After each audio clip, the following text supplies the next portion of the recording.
Before we adopt tonight's agenda, Town Council policy is to review and ensure there are no conflicts of interest or appearance of conflict of interest with any items on the agenda. Does anyone have any such conflicts? No. I would like to make one amendment to tonight's agenda. We have a proclamation recognizing September as National Preparedness Month, so I'd like to add that right after we approve the consent agenda. So if anyone wants to make a motion about the agenda and include that inclusion, I would appreciate it. Thank you. I'll make a motion to adopt the agenda with that one item included. Second. Okay, all those in favor, please say aye. Aye. Any opposed? Okay, that carries unanimously 5-0. We are at now item 6, consent agenda. There are 4 items on the consent agenda this evening: a resolution approving the Wake County tax reports, a resolution amending the town manager's employment agreement, and approval of the August meeting minutes. Is there a motion to adopt the consent agenda? Motion to approve. Second. Okay, all those in favor, please say aye. Aye. Any opposed? Okay, that carries 5-0 unanimously as well. Okay, we are now at action number 7, action items. There is one action item this evening, a resolution of support of the Equal Rights Amendment. I'll invite Erin Hudson, Strategic Performance Manager, to the podium for item facilitation. Good evening, Mayor, members of the council. If you'll recall, at the September 10th roundtable, Mayor Colley proposed that council adopt a resolution in support of the Equal Rights Amendment. Very briefly, some history about the Equal Rights Amendment. It is to intend to correct systemic sex discrimination, since the United States Constitution does not explicitly guarantee that all rights that it protects are held equally by all citizens without regard to sex. The town of Apex has approved a similar resolution in April of this year. Other municipalities across the state have also approved similar resolutions over time. The Equal Rights Amendment was proposed in 1923, passed by Congress in 1972, and has been ratified by 35 of the 38 states that are necessary for a 3/4 vote. With ratification of 38 states, the process would move to the courts for determination regarding constitutionality of the original deadline that was set as June 30, 1982. That time limit, however, was placed in the proposing clause rather than the text of the amendment itself. So Congress has given itself authority to review and amend the amendment with that flexibility. The ERA has been introduced into the North Carolina legislature 8 times since 1973 and was introduced once more in March of this year in both chambers. The bills remain in the House Judiciary Committee and the Senate Rules Committee. As of July 2019, 37 states have ratified the amendment, so it is still one state short of the 3/4 rule. North Carolina, Tennessee, and Florida are all pursuing potential inclusion of amendments at this time. Town Council has reviewed and provided feedback on the proposed resolution before you. Very much. Before we go any further, I would like to recognize that Mayor Pro Tem Scroggins Johnson is on the phone and participating remotely at this time. Due to our rules and procedures, she is not able to vote on items, but she is encouraged to actively participate, and her page will let me know when she does want to be involved. So does anyone have any questions or comments about the proposed resolution at this time? And a motion to approve 2019-233. Make that motion. All those in favor, please say aye. Aye. Any opposed? Okay, that carries 5-0 unanimously. Thank you very much, Ms. Hudson. Thank you. We're now at item 8, future meetings, events, and citizen involvement opportunities. We have a couple of fun things coming up. Spirit of partnership and fun, next Tuesday, October 1st, 2019, 5 Morrisville neighborhoods will be hosting their own national night out. Thank you to Kitts Creek, Breckenridge, Downing Glen, Town Hall North, and Savannah for being our 2019 National Night Out neighborhoods. Anyone in town can visit any of those neighborhoods and enjoy the festivities. Morrisville Fire Rescue Department is having Fire Prevention Day, Saturday, October 5th, 2019, from 10 a.m. until 2 p.m. at Park West Village Target parking lot. And there's a couple more events a bit further out, but please save the date. For Trick or Treat, the Trail, or Trunk or Treat, that's Saturday, October 26th, 2019, from 4 p.m. until 7 p.m. at Morrisville Community Park. Fall Green Day is Saturday, November 2nd, 2019, from 10 a.m. until 2 p.m. We gather at Town Hall for that. There's a couple of different items. The litter sweep is from 9 a.m. till noon. Document shredding, electronics recycling, and cooking oil recycling is from 10 a.m. till 2 p.m. And the stream clean is from 10 a.m. to 12. We are at item 9, council and manager comments. Town manager Page, do you or staff have any additional comments this evening? Yes, sir. Okay. Are there any council members who wish to make comments at this time?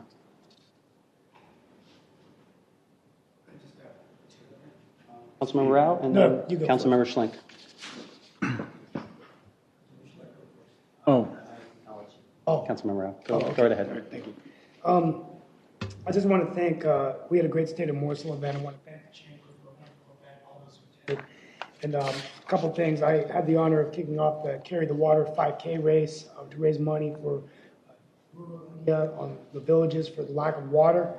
India is projected to run out of water, at least 40% of the population by the year 2030. So it was great to see a lot of community leaders come there. So I appreciate that. And then had an opportunity to attend the Common Cause rally and speaking at the General Assembly on gerrymandering. So I had the honor of speaking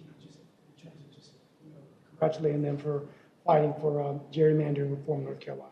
And final thing is I enjoyed attending the NC Open Pass NC Riot event in Durham, and I'm hoping that we can bring that to Morrisville in a couple of months. Thank you for those items. Councilmember Schlink. just one item. I was talking with the citizen, and they thought that there were accidents occurring at Perimeter Park and the first phase of McCrimmon's. Right there, that was a four-way, and I said, I don't think I'd be interested if we are, and I'm sure we're tracking any accidents out there because it would help. A lot of people seem like I do that maybe that at some point that could be a great location for traffic lights. Councilmember Johnson. So the only add-on I want to add to Steve's comments about the chamber event this morning on the State of Morrisville is I want to thank Town Manager Page, our Planning Director Courtney Tanner, and our Senior Planner Brad West for presenting and participating in a panel this morning. You three did an excellent job and represented Morrisville well. So I thank you. I'd also like to echo and say thanks. We also realize that the time might have not have been convenient for everyone. So if your HOA or other organization is interested in a presentation or update about what the town is doing on your behalf, you can please email us at towncouncil@townofmorrisville.org, and we can make that happen. A council member or two can come or some staff. So we look forward to sharing with you more actively in your space as well. So you can reach out to us at any time for that. I also wanted to thank the Morrisville Innovation Foundation, Lauren Umdenstock and Connor Dixon in particular, and the entire organizing committee and their dozens of volunteers, restaurants, vendors, and performers who helped make the East Meets West Festival such a success last week. It was good food and a lot of fun for all. So thank you for that. At this point, we're a little bit ahead of our public address, which we would put in this time. Is council okay with starting it? Because I think we have a number of them, so I think we'll get to 6:30 during public address. Do you think that's... I forgot to mention one thing. Please do. I forgot. I just wanted to, we already mentioned it last night, but I just want to take an opportunity to congratulate our town manager, Martha Page, for celebrating 5 years, right? 6 years, yeah. I just think that we're all just so grateful for her strong leadership. And oftentimes on a Sunday evening during budget season, you'll see her car there, you'll see it Sunday morning. I mean, I'm convinced she lives here sometimes, but I think the town of Morrisville and the citizens of the council are very, very pleased that you've been here this long, and I just wanted to tell you.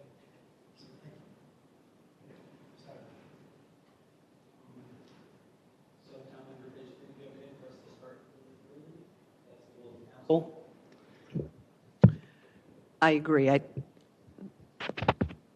think you'll reach 6:30 while comments are going on, and you would have met your commitment to having public address at 6:30.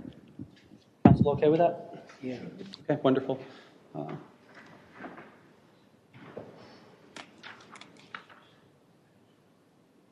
It looks like we have 8 people signed up for public address, so let me read a little something about this, and then we'll begin that.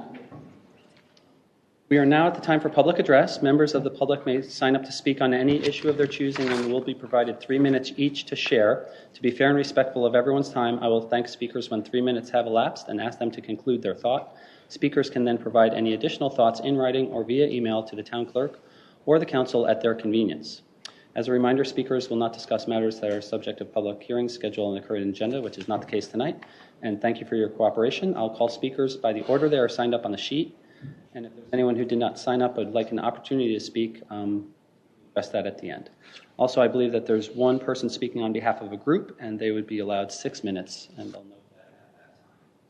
So our first speaker is Steve Lauderdale, and then we have Kiran Ramanoff, and then Satya starts with a V. So if the next two speakers could be ready after Mr. Lauderdale completes, I'd appreciate it. Also, if we can have the address and the city of residence. Thank you. Good evening. I'm Steve Lauderdale. I live on 2104 Glade Valley Lane. I'm a resident of Morrisville. I want to thank the town council for the progress you made on a transportation issue at the September 10 roundtable.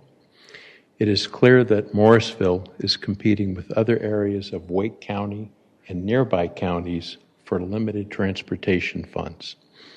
The discussion at the roundtable was about Airport Boulevard Extension Phase 1 and improving the chances of obtaining LAP funding. For background, Resolution 2019-100D stated, the Airport Boulevard Extension has been added to the Capital Investment Program and has been identified as a high priority, including funding for design in 2020. The Airport Boulevard Extension project is anticipated to be LAP funding eligible. At the September 10 roundtable, the discussion was about whether the town should offer a 40% versus a 30% match. The council agreed to offer a 40% funding match in order to improve the chances of getting LAP funding for this important project. Next slide. There you are. Thank you. As you know, Airport Boulevard Extension is part of the Comprehensive Transportation Plan and the Capital Investment Program. Next slide. In my view, developers are not going to solve the traffic issues with turn lanes. Much needed transportation improvements will be funded by NCDOT and the town of Morrisville, not developers. There is no doubt that Airport Boulevard Extension is an important investment. I agree with all y'all about the proposed 40% match. Residents are concerned about solving traffic issues. With the higher match, the town can work towards addressing a transportation issue and get a huge return on investment. Again, thank you for going all in on Airport Boulevard Extension Phase 1. Sir, our next speaker is Kiran, then Satya, and then Ron. Is Kiran here to speak? Okay. Is Satya here to speak? Okay. Rauron. Mahi.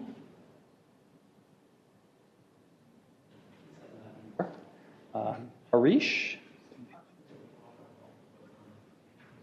Okay. Okay. Next speaker is Dave Anderson.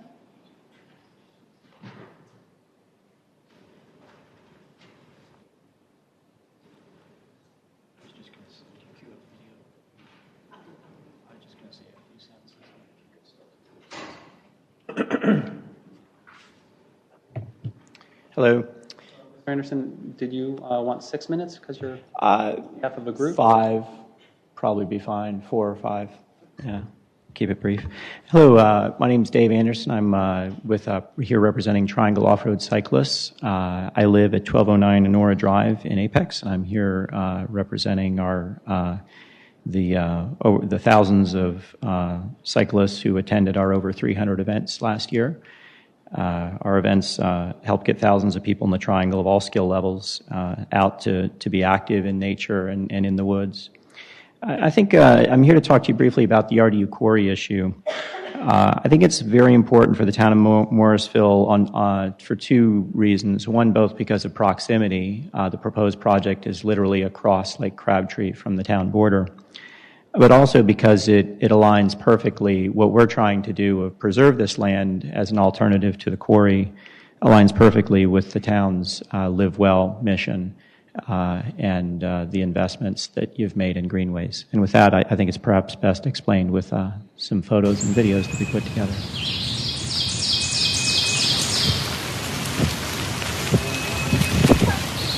The Olmsted Recreation District is the most popular outdoor forested recreation area in the Triangle. This is a prized asset that defines our region. Decades of strategic planning and tens of millions of dollars in investments have aligned to create this amazing greenway system connecting Raleigh, Cary, Morrisville, and Durham to Olmsted State Park. And the investments have paid off. Employees and businesses benefit from our renowned quality of life and forested green space. The intensity of these lines indicates usage levels. This corridor is one of the most used greenway corridors in the Triangle, and it's part of the East Coast Greenway Trail System. Lake Crabtree is the most visited Wake County park, and Olmsted State Park saw 1.8 million visitor days per year, which is up 35% from the previous year. But many are surprised when they learn that the Raleigh-Durham Airport Authority and Wake Stone plan to quarry this land, which is known as the Oddfellows Tract. It borders Olmsted State Park, the East Coast Greenway, and Crabtree Creek. If this lease is allowed, here's what we'll see and hear for the next 25 years.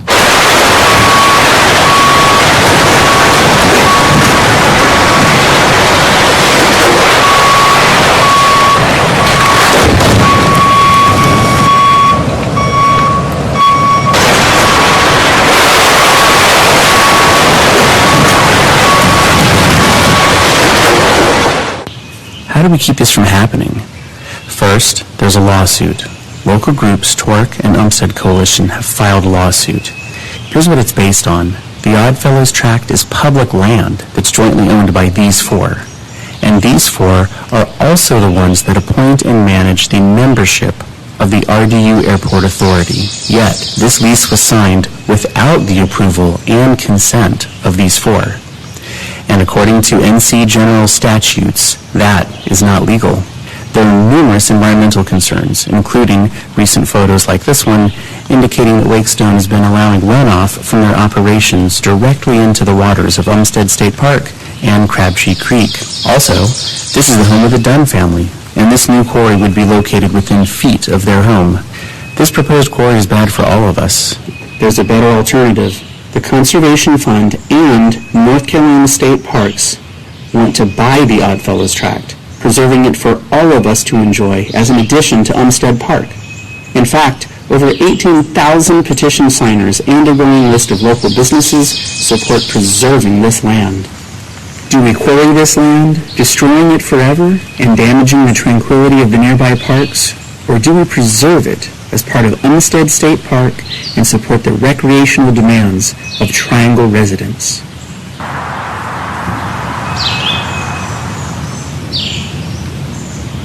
And there you see Senator Wiley Nickel. This is in his district.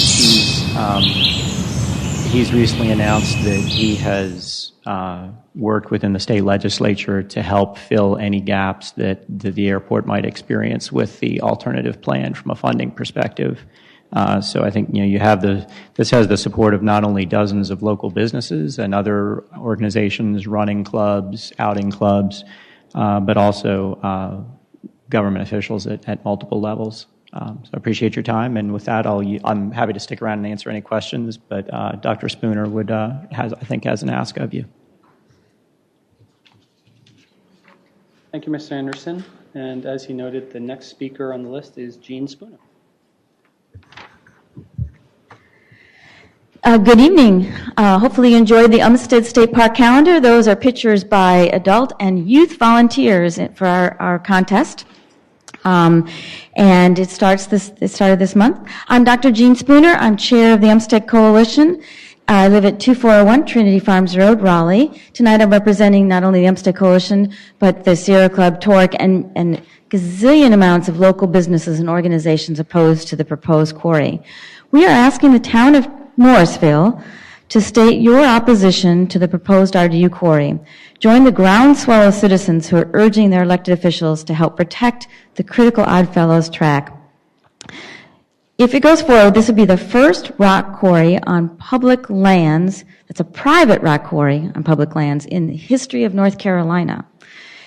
And on a critical land acquisition, land for Umstead State Park, a bad precedent for our region, our state, damage to our environment, and create a serious liability for our community in the future, and harm to Umstead State Park. Now, when you deliberate what you might say, I've offered a proposed statement for your consideration. It goes something like this. The town of Morrisville is opposed to the use of the Oddfellows track as a rock quarry and believes that the RDU Airport should have consulted with the town and other affected communities before entering into the proposed quarry lease. Town of Morrisville has invested heavily, $2 million of your own money plus grants, in this connected open space. Morrisville built the Crabtree-Hatcher Greenway system. The system trails run down Davis Drive to Evans, where it connects to the Cary Greenway system, all connecting to Lake Crabtree, Black Creek Greenway, the Cary built trailhead at Lake Crabtree Lake, and access to the Oddfellows track. And adjacent Umstead State Park. The planned widening of Aviation Parkway in your plans is also access for bike ped to Lake Crabtree County Park. The town of Morrisville would welcome the opportunity to be a community voice and partner in community solutions that enhance the forested recreational opportunities of this connected green space. That's just something, that's a proposal. I hope it sounds good to you. And I know you want to be an active partner. We all value the RDU Airport. We all value William B. Umstead State Park. We all value the connected greenways and bikeways. We've offered a better plan. We've offered a plan that provides funding, much needed funding to RDU right away, and sustainable streams of revenue. As the UNC School of Government study of our plan has documented, there'd be a minimum of probably 200 million, additional investments in RDU from leveraging off of our plan, which who wants to go build something next to a quarry, but who wants to have a community resource and leverage the economic viability for that? And we hope that you join the growing community of Swale and so that we can make this have a public conversation so we can talk about the highest and true best use for this critical land. And as you notice, the city of Raleigh has also voiced their opposition this past week, and appreciate you joining us.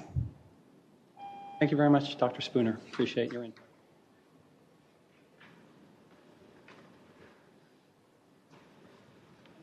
Is there anyone else here that wished to speak during public address?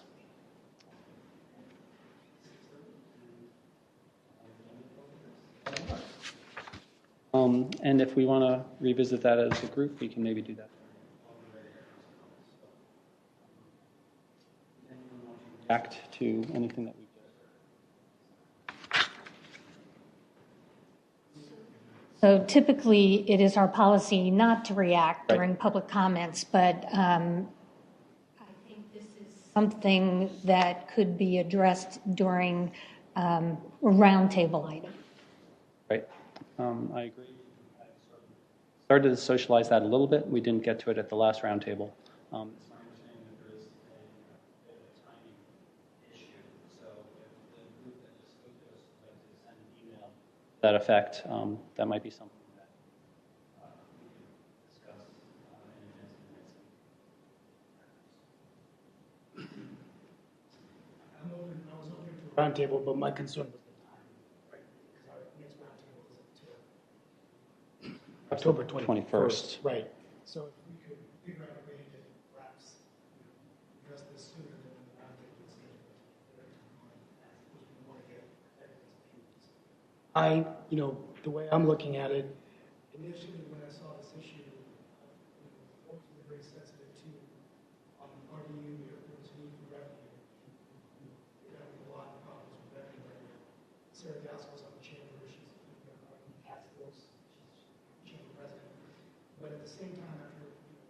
going to the Rialto, watching the video, talking to people, and seeing some of the nickel willing to come up with alternate revenue sources. That's made me think that a letter just asking them to consider another option or to not do the quarry in this place would be a reasonable ask. Initially, before I went to the Rialto at the invitation of Dr. Spooner and Mayor Stolman, we were all invited. I, for some reason, did not know that Morrisville was so close to this proposed quarry and the environmental kinds of potential. So I just wanted to throw that out there for my colleagues. That's something for us to think about. And of course, coming up with something that is asking for a more transparent process. Thoughts from my left this time? So as Councilmember Johnson noted, we don't really react. So something comes up before our next meeting, that might be time. That's something we want to perhaps accelerate this item, or sometimes it kind of even outside a roundtable. Well, Do you have any thoughts about that? So clearly, I don't know about a time issue. So clearly, there's Lack of information that we're missing right now. That we're missing, because I'm not familiar with some kind of time constraint. So clearly, there's information that needs to be shared further. And I think we need to do that as a full council. Thank you very much, and thank you for sharing. Yes, please. I don't know. I know it's currently the courts are listening to the case, so I don't know if that has anything to do with it or if that can wait. I don't know if it'd be part of that, but I'd also be interested in looking at the letter that Raleigh did as part of it. And I know in the past sometimes we've done this because it's just a letter, it isn't a resolution, through email. So I know, and so that's all. I mean, I'm sure not tonight, but there might be an email or two once we get some information, and I'm not adverse to trying to do it across an email. Any thoughts from town staff?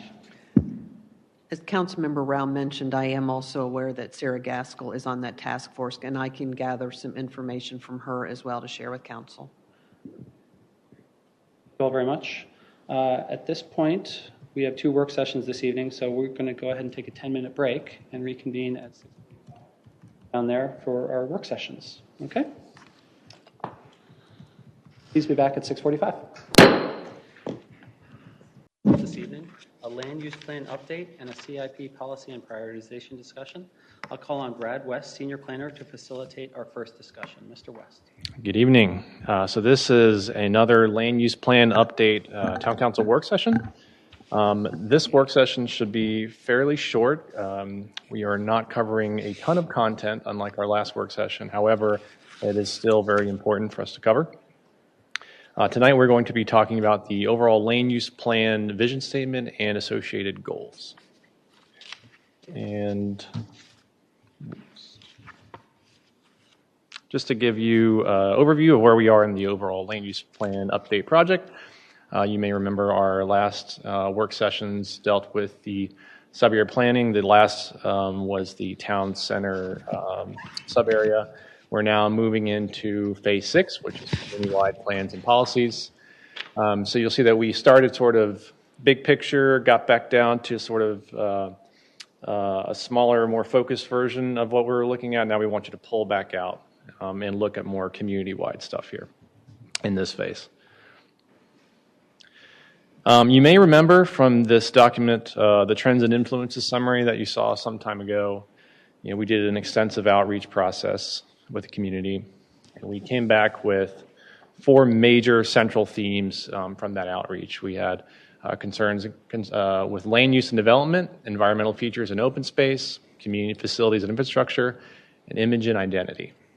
And so from those 4 themes and all the outreach that we've done up until now, House of Levine has drafted a vision statement and associated goals for this plan. So real quickly, and I know some of you are all, or maybe all of you are familiar with a vision statement and goals since you were involved in the strategic planning process. This is a little different since this is honed in on land use. Okay, so this strategic plan is more organizational focus. This is more specific to land use. The vision statement is more of an overall guiding principle. It's more of a 10 to 20-year horizon. It's aspirational in nature. And it's basically a guide for this plan. The goals are more outcome-driven. They're desired end situations on how we get to this vision statement. And so I'm going to let Hal Sylvine actually go through each of these, or actually the vision statement and then eventually the associated goals. So I'll turn it over to Nick Davis. I'm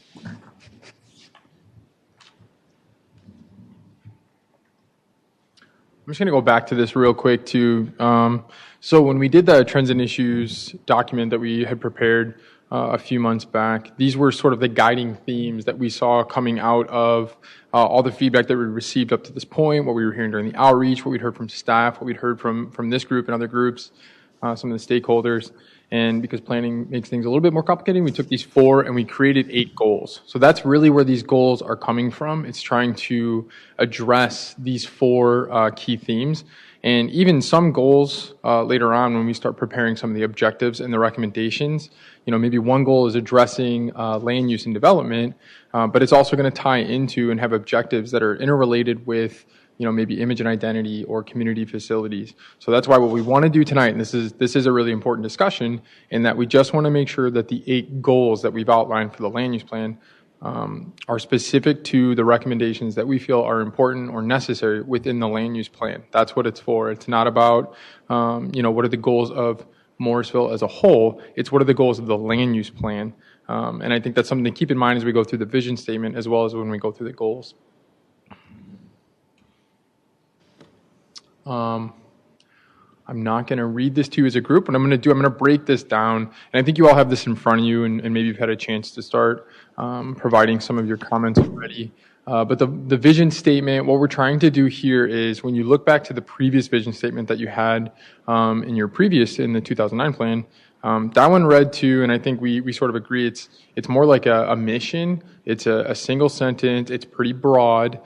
This is starting to, somewhere in the middle, identify not only what some of the big mission items are, like what do you want to accomplish? What makes a successful Morrisville in 10 or 20 years? And it's being able to do these things as part of page 1, paragraph 1, as well as the next slide.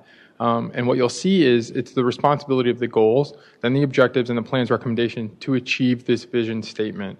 So some of the key themes that when I'm looking through this is, it's an exciting community. You're identifying yourself in the heart of the research triangle. You're starting to identify how future growth needs to interplay with the types of uses and the types of programs that you'd like to see here.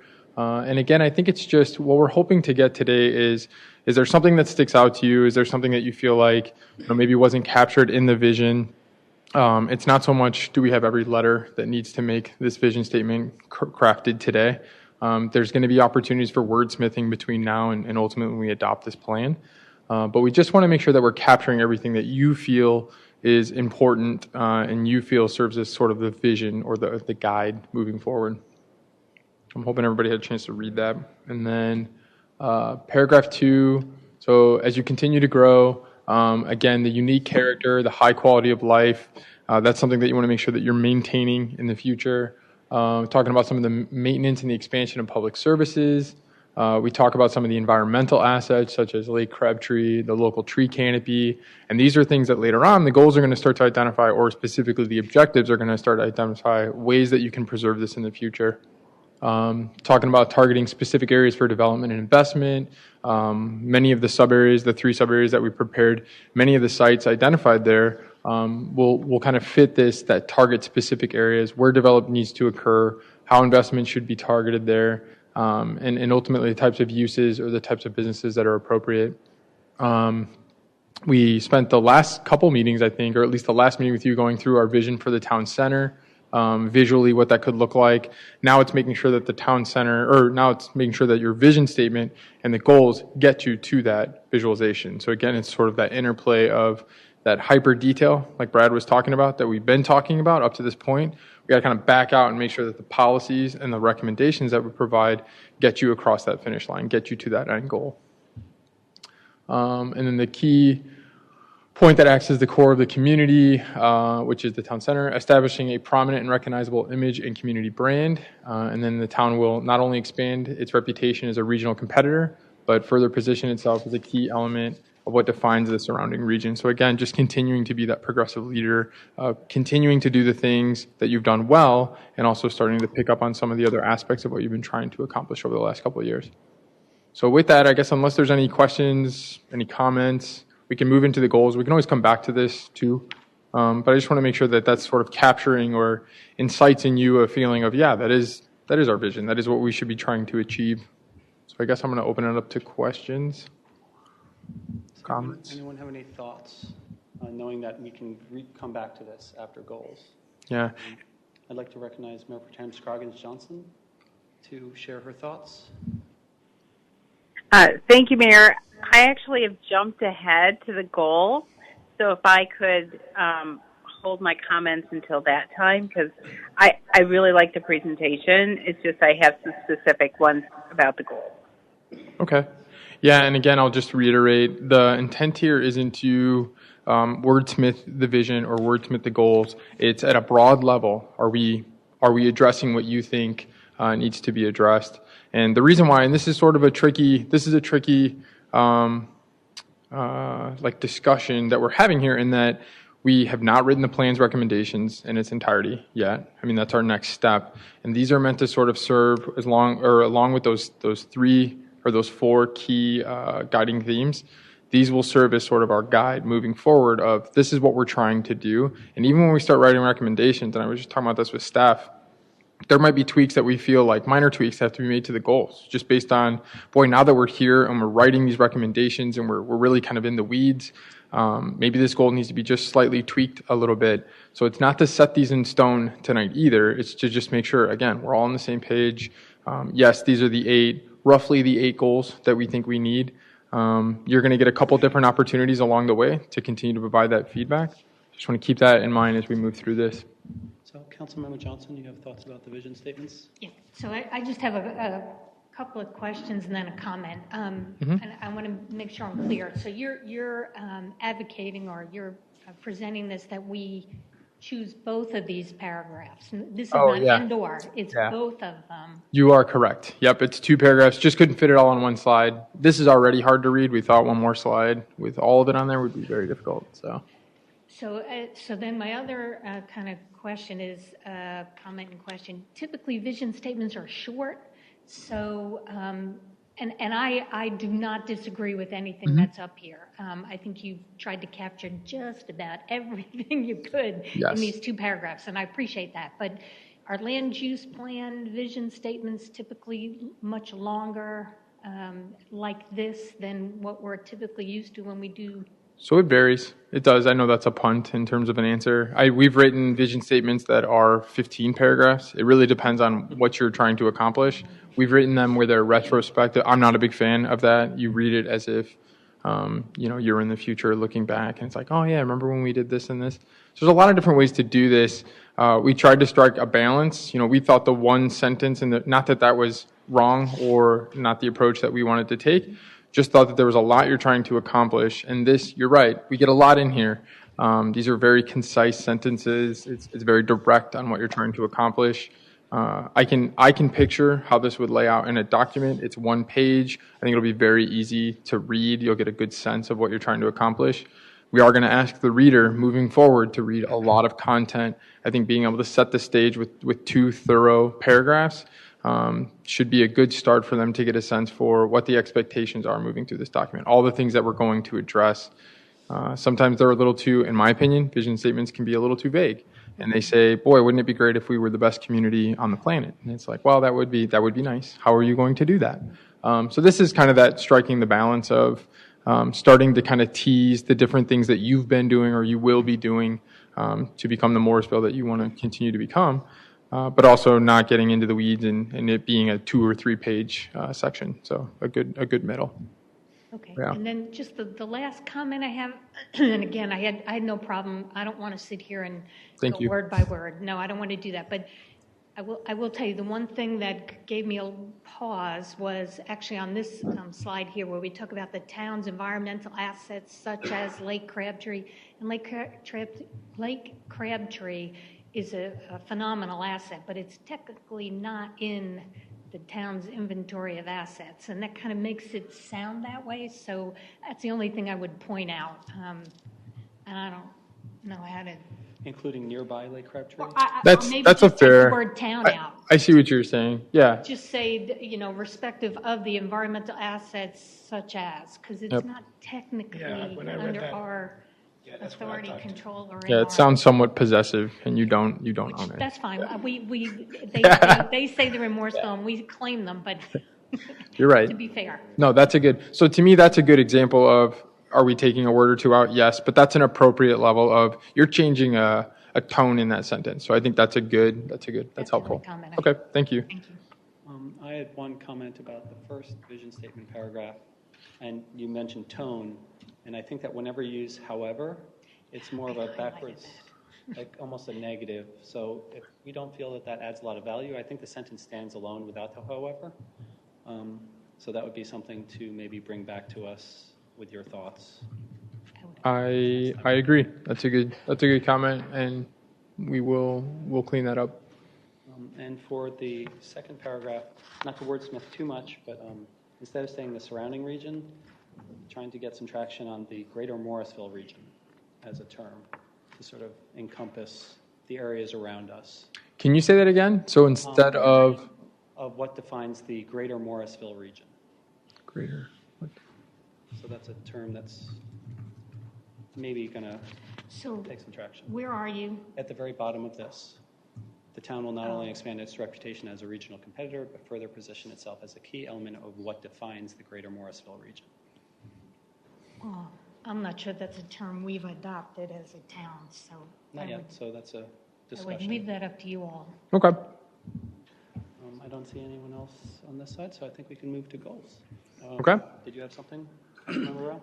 No, I mean, I like Greater Morrisville region, but I think we might want to check with what the other areas of the region, I mean, I don't know if there's a process of what cities can name, because usually they call it Triangle Region, or, so I don't know, I just was throwing that out there, but I like it, I just don't know if we can check on that.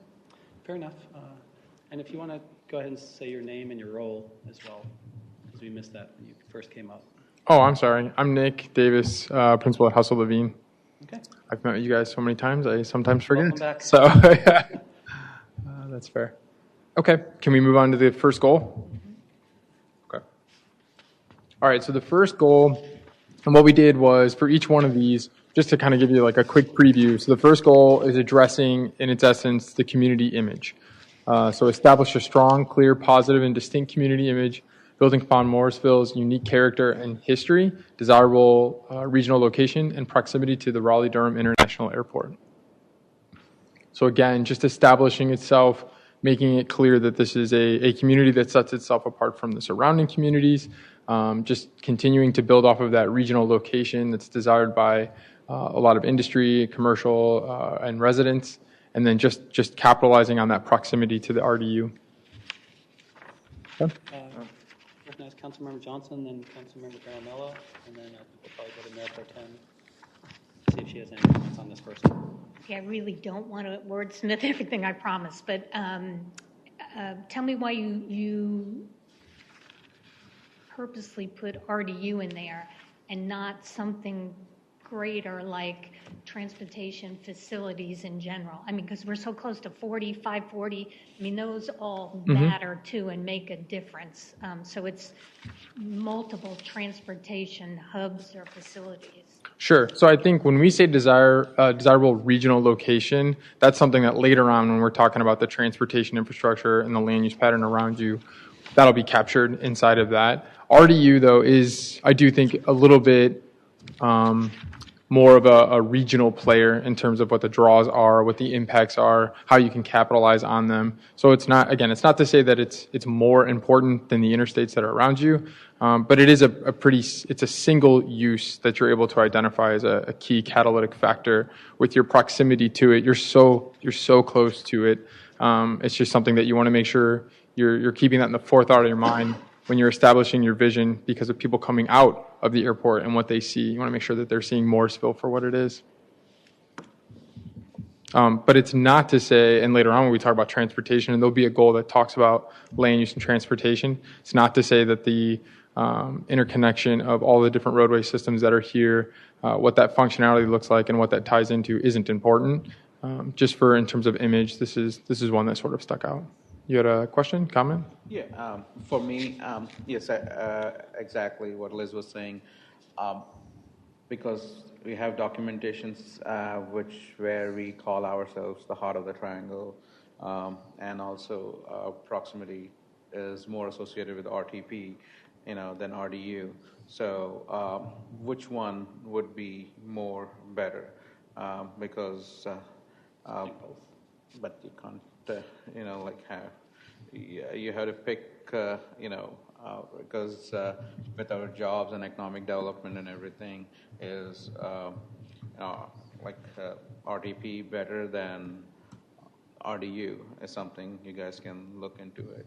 But yeah, as a regional factor, yes, I do say, they ask me where is Morrisville and I say you land in Raleigh, RDU area, that is Morrisville. So yeah. You can connect that, that way, but we are regionally known the closest to RTP.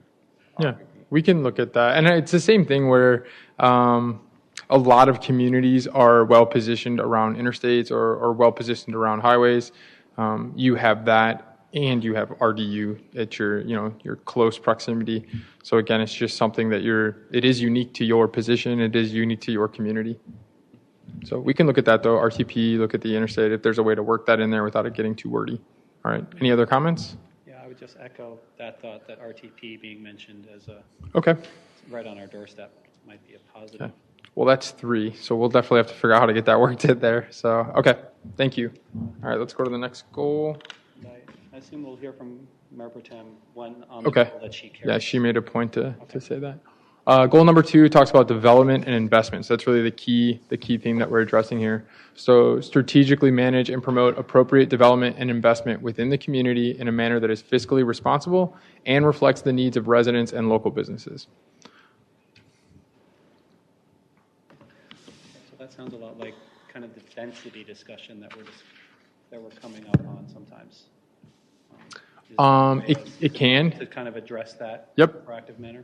Yeah, so in terms of some of the goal or some of the objectives that might come under this, one of them might be something along that lines of, evaluate the appropriate level of density, in certain developments as they come online or things like that. Yeah, you're right. But it also is sort of a broader capture of all the improvements that need to happen for residents and local businesses, be it through development or investment. Say development and investment, both public and private? I think that's somewhat applied or implied. Yep. Yeah. Again, I like to keep these quick hit, but you're right. I mean, one of the objectives might be, let's be on the nose and say, through public and private investment, through public and private development, these should be somewhat broad in nature. And then when you start getting into the objectives, a little bit more clear about what the outcomes might be. And then when we get into the recommendations, it's like, how do we get this done?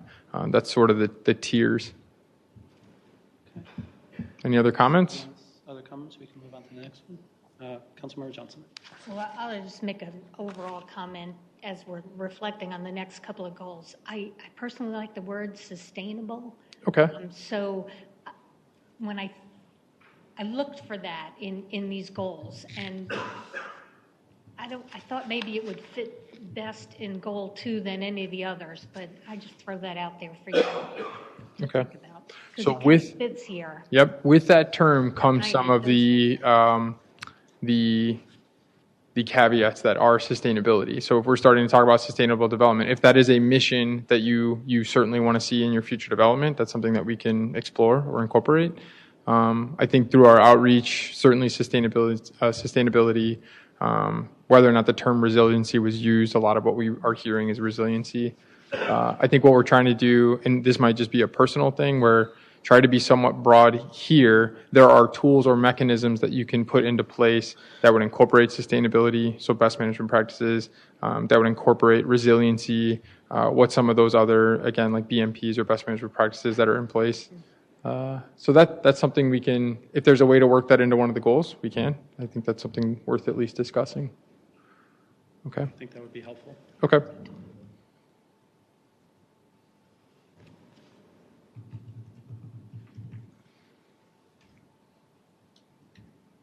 All right, so our third goal is addressing housing and neighborhoods. So strengthen the town's desirability as a great place to live by presenting and enhancing the diversity, quality, character, safety, affordability, and appeal of Morrisville's existing and future residential developments. So again, I think it's important to make the distinction, and we'll do this throughout the plan, is it can't all be about future growth, future improvements, it does need to be about, maintaining some of the existing neighborhoods that you have, making those improvements in existing neighborhoods that might need some of those touches. And that's something that we're trying to address here, is that balance of, to create the community that you're trying to create, make sure that when you're doing your future growth, you have these principles in mind, but also be looking at some of the existing infrastructure and noting what improvements can be made. Okay. Can we recognize Mayor Pro Tem Scroggins Johnson, please? Thank you, Mayor. This was the goal I wanted to talk about. The town council is currently working on several policies, and one of those policies is the affordable housing policy. And I know that you have the word affordability in goal number 3, but I think there is an opportunity to create a more diverse housing base in the downtown, and that diversity includes affordable or workforce housing as well as other kinds of housing in that space. So if we could have a little more heavy wording about affordable housing or diversity of housing types, that might get us a little bit closer. When we looked at this area before, we didn't really agree as a council specifically about affordable housing, but we are in a different place now, so it's a matter of, making sure that we explicitly state, when appropriate, the diversity of the housing types that we want. Okay. I agree with that statement. I think we give it equal weight in terms of quality, character, safety, and the appeal overall. That sounds like a very good objective to me, is something that we should be maybe deep diving a little bit more into affordability, maybe even where it's more appropriate if that's in the town center, and then other areas that we'll end up identifying as part of the land use plan. So I do see under this goal, one of the objectives probably tying into some of what you're talking about in your strategic plan and addressing diverse housing and affordable housing, in the town of Morrisville. Yes, thank you. Thank you. Great. Councilmember Garamella and then Councilmember Johnson. I understand what Vicky is talking about, but this is kind of a more broader statement, and keeping it this way is much better than, going very specific into. That's my say, because the word affordability is there, and if as a sub goal, then you can keep it more specific as one of sub points. But this is more of overall housing and neighborhoods. So I think a broad brush of quality, character, safety, and affordability, and appeal is more, gives a complete roundup. So you feel this covers it at this time? The sub-goals can be more specific? Yes, that's what I feel, because it's fairly represented. Affordability is a problem, and that has been addressed in that. And then we can go and talk what Vicky is talking about, like any subsection of workforce housing or those kind of sub areas. I agree. I think this gives it, so everything gets the same weight in the goal, and then within your objectives, and then ultimately within the plan's recommendations, you're able to give this the need or the touch that it really requires. Yeah. Okay, great. Councilmember Johnson? I'm just going to follow up and agree. I think not only the town center, but the TOD. Mm-hmm. So there are a couple of areas that we should be looking at for affordable housing, not just one, because we've talked about kind of. Yeah, and I think it's appropriate to at least explore that in the town center and the TOD. There might be other areas as well where you need to accommodate it or plan for it, but those are two areas that I think would benefit from that, getting that maybe specific guide. So, okay. Can we go to goal 4? So goal 4, addressing commerce and employment. So promote vibrant and healthy commercial, office, and industrial areas that serve the day-to-day needs of residents, provide employment opportunities, strengthen Morrisville's tax base, and capture a larger regional market. I think that one's pretty clear in terms of just continuing to promote that vibrant and healthy commercial, office, and industrial component as part of the community's mix of land uses, but also addressing, you have those day-to-day needs.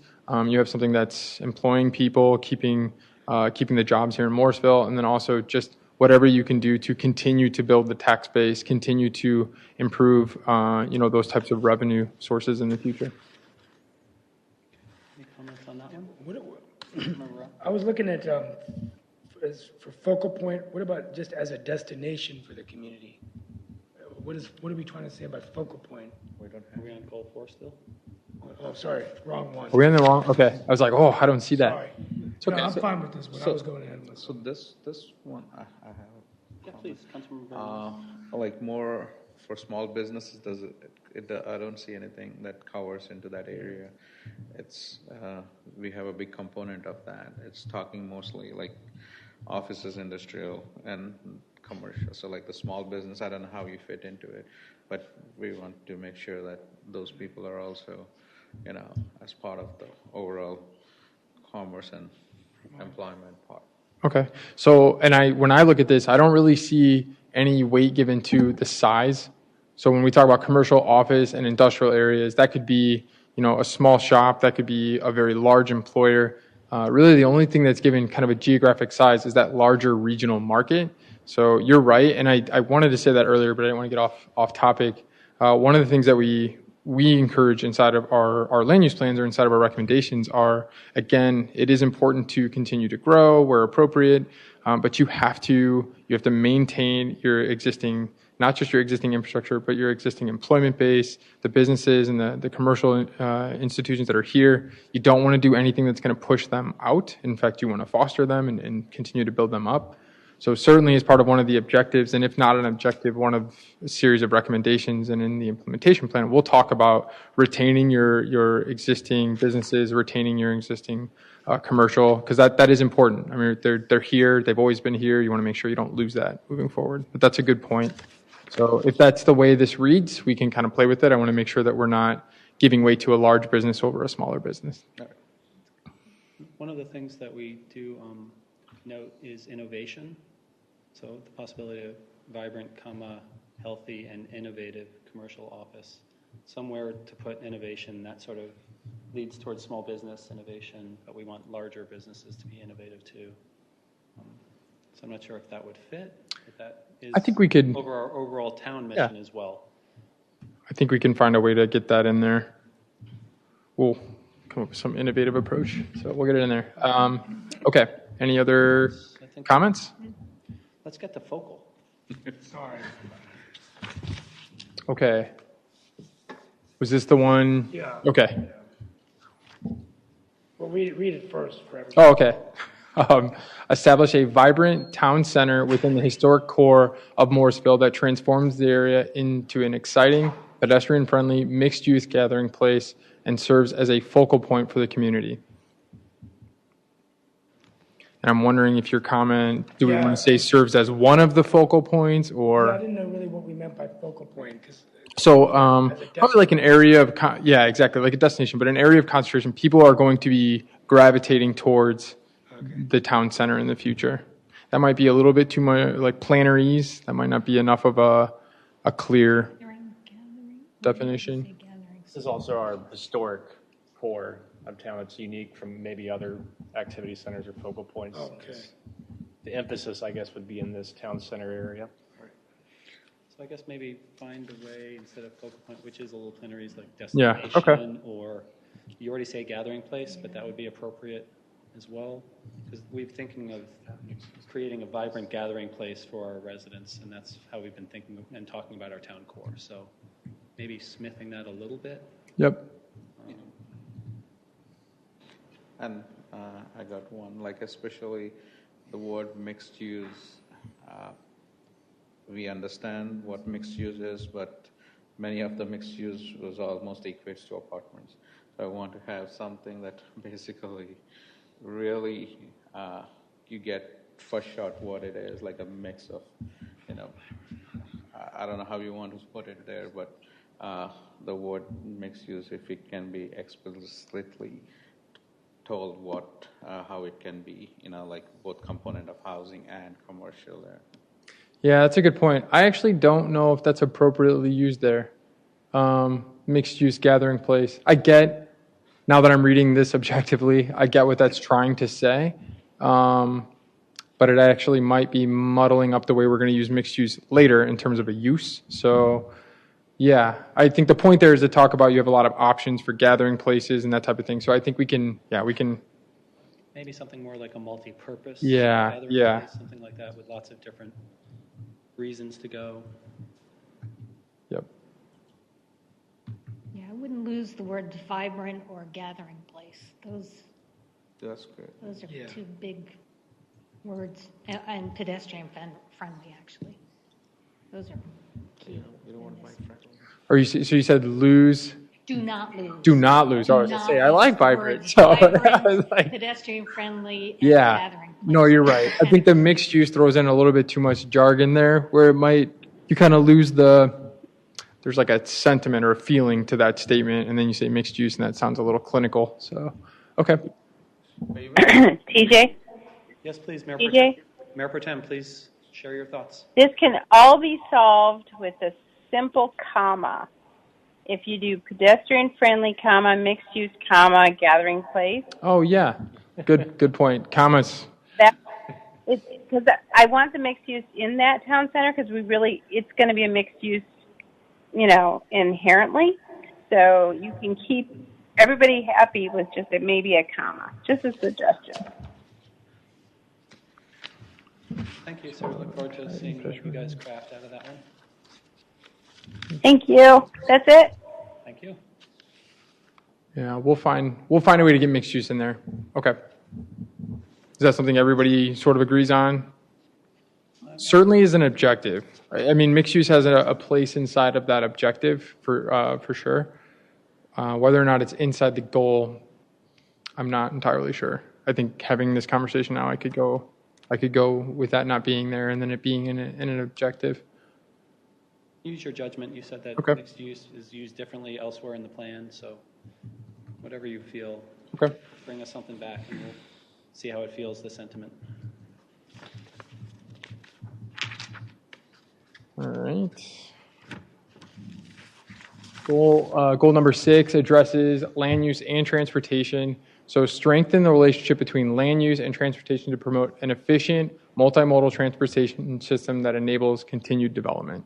So I think that's just tying back directly to some of the work that's already being done here in the community, making sure that as land uses are proposed or key changes are recommended, that the transportation system is aligned with that, and that they're speaking to one another, because you can't do one without the other effectively, as I think many in the region know.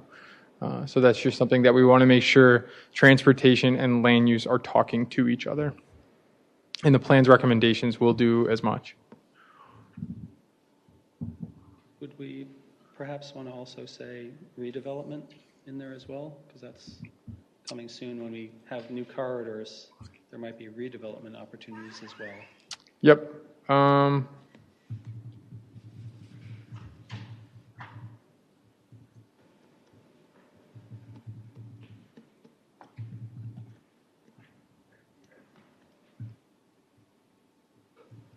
Okay. I always struggle with the continued development and redevelopment. And I know it's both because they're so different, right? There's development and then there's the redevelopment of property. And maybe there's a better word than development that would capture both of those, because that's a good point. You don't want to make it sound like we're just talking about growth. We're also talking about what might be happening on the infill side or in areas that have been previously developed but need to be redeveloped. That's a good note. we'll think on that one. Okay. Thank you.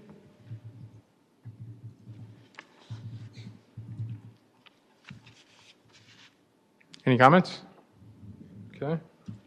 Goal 7, services and infrastructure are really the key themes here. Continue to provide high-quality public services, including municipal and educational facilities, and maintain adequate infrastructure and utilities throughout Morrisville.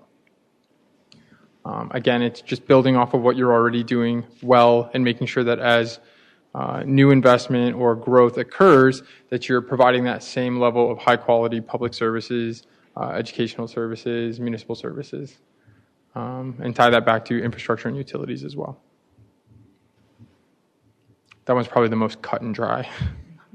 Just keep doing what you're doing and do it well. Could you also maybe provide an alternative that's more than adequate, or that is a little more aspirational, or goals more boots on the ground? Oh, okay. Yeah, no, that's fair. Not maybe not as exciting. Discuss as a group the fact that we are not really responsible for educational facilities. It's very important for us, and we promote it actively. So okay. Maybe we can soften that part, or I'm just opening that up to the council's thoughts, recognizing that we don't really have control over that, but we can help. Yeah, I think the intent correct me if I'm wrong, was more to like enable educational facilities, since we don't have direct control over most of that. So we can wordsmith that to be a little more clear. Yeah. Mm-hmm. Yeah, and that's one of those gray areas, right, where you're right. I mean, that's not necessarily your lift, but it is something that when people go to pick a community, a lot of people don't make that distinction. So you just want to make sure that the level of services for all of these things, as well as educational facilities, is where it needs to be. But yeah, we can massage that a little bit so it doesn't sound as direct, like that's your responsibility. And when you bring things back, you'll bring us back these and the changed one, so we see where we're. Oh yeah, yeah. These might be the ones we go with, the ones you have right now. You're correct. Yeah. Okay. That's a good point.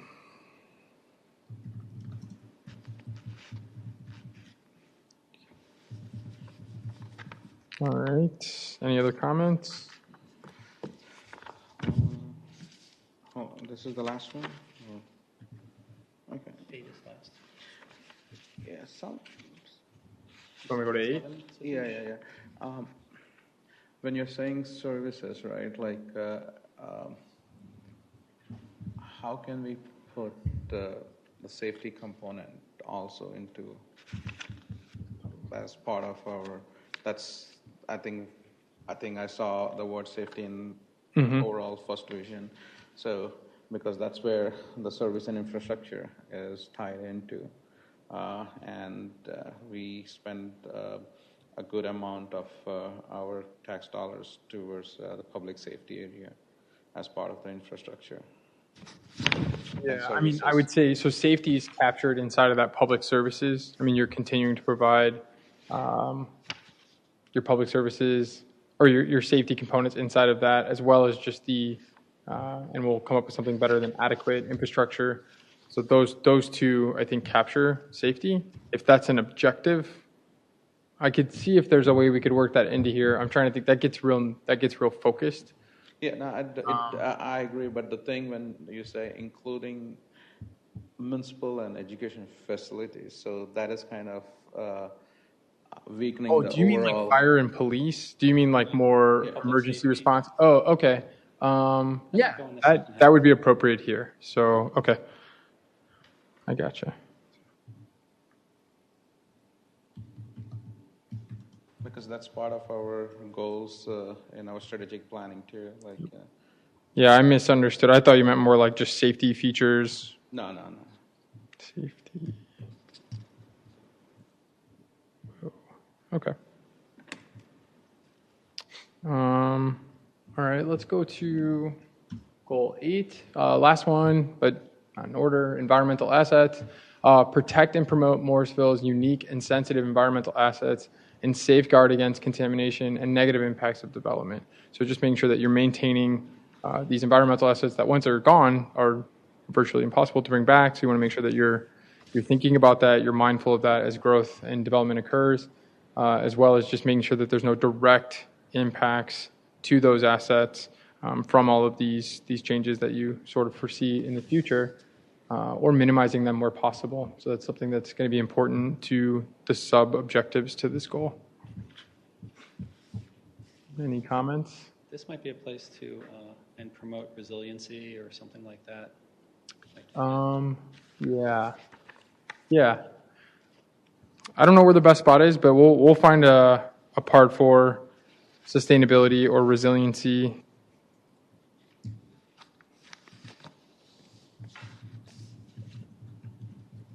Any other thoughts on goal 8 or circling back on any of the other goals?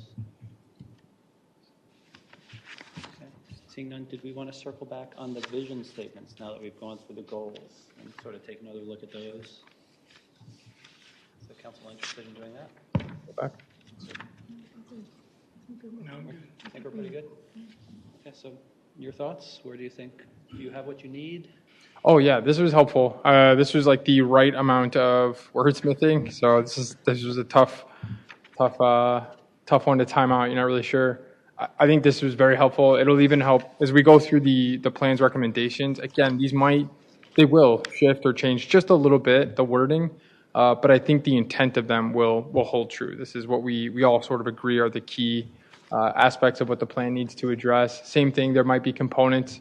I think there's some language changes that we made in the goals that would impact some of the terminology here in the vision statement. And I would expect as we move through this process and you have more put in front of you, you're going to have more comments, and we'll continue to make these refinements to make sure it ultimately is exactly what you think it needs to be before you have to adopt this plan. So I think we got out of this what we needed. If you have any comments or questions now, let me know. Otherwise, I'm going to, without asking Brad, direct you to Brad, and I'm sure he can get you the answers you need in the future. I think we all appreciated very much being able to take a look at it in advance. Good. So we could be prepared with our questions and things. When will we see you again? What are next steps? So they're going to direct you to Brad. Yeah. So we're going to allow them to have some time to wordsmith these, and then we can come back with. I think it was a good suggestion to maybe show what we originally had, and then the changes. I don't know if we redline them or do side by side, some easy way to compare the two. I think, and then we would present that to you.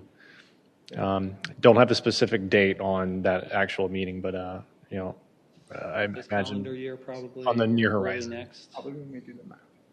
Okay, yeah, we can probably do when we introduce the future land use map. That might be a good opportunity, but we could discuss it further and let you know. We're looking forward to seeing you again. Thank you very much. All right, thanks so much. Thank you.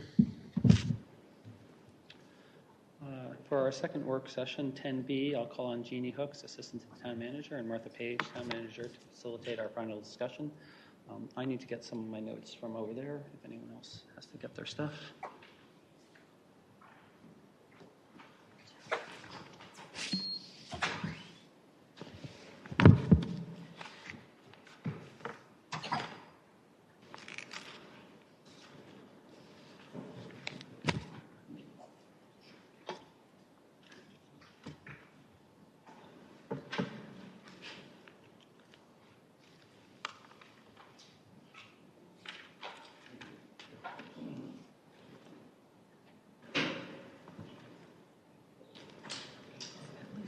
I didn't know you were taking a break. I was just getting my stuff.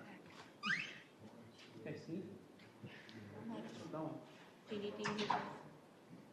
Hey, Michael? Michael? I was just getting my stuff.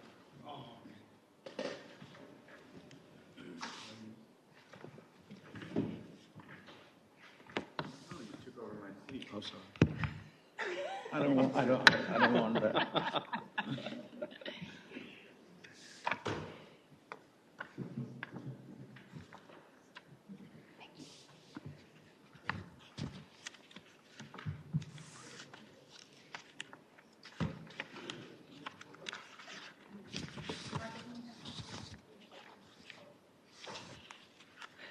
You can have mine.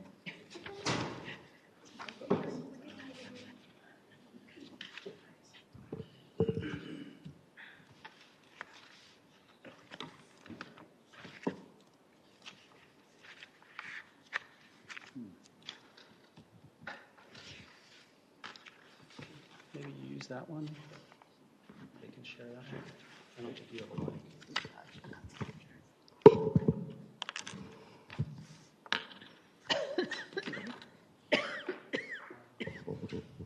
If you want to sort of review what we did a little bit last night, or take us where you think is the best use of our time right now. I'm going to launch into new stuff first.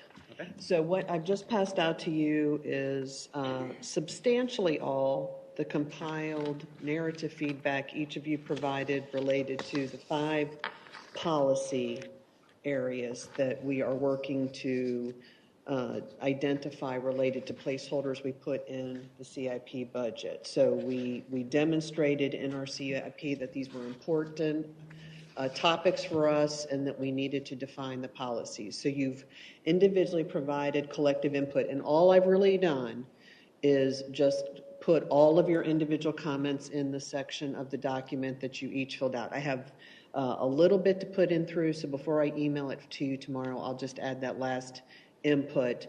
But it's unfiltered, did a quick spell check on it, but it is each of your individual input into those policy areas. So my suggestion for most of these is read it and see where you're aligned, see where you're different, see what you agree with. So, and Jeannie and I will continue to work on pulling out what we're seeing so that then we can have a follow-up discussion on this. Can I answer any questions about that? So October 8th is when we plan to revisit this and come back? We are planning on primarily coming back on October 8th with the paired comparison information, which is just the other major prioritization exercise.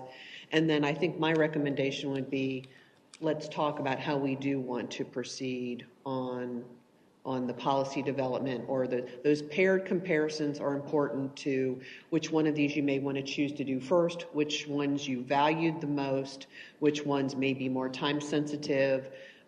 Those types of things are what is going to come out of some of the paired comparisons that I think will layer on top of your narrative input here so that we can make some of those decisions. We often want to get it all done at once, and that's just not realistic. I think we're going to have to choose one and go with it and make some progress, not try to do them all at once. Are you telling that, I mean, I understand what you're saying is, but based on these broader points like town center, greenways, those kind of, not like you're not going drilling down into, like yesterday, what the projects we talked about. That's correct. This is not individual projects. This is a value area that you've identified, a something that means something, not a project specific at this point. So the best example I could provide is greenways. It's the big picture would be the policy, and then the types of projects or which specific projects come in under that would be the projects that got developed based on what you felt was the priority, what needs we were trying to identify, what our issues were that we were trying to address in town. Mm-hmm. Does that help? Absolutely. Okay. All right. What we also said we would do is we would focus on the town center one. So staff, and if you could just take one and pass them around. Staff has synthesized your input from this document so that we could talk a little bit about it tonight. So this is just what staff has pulled out from your comments.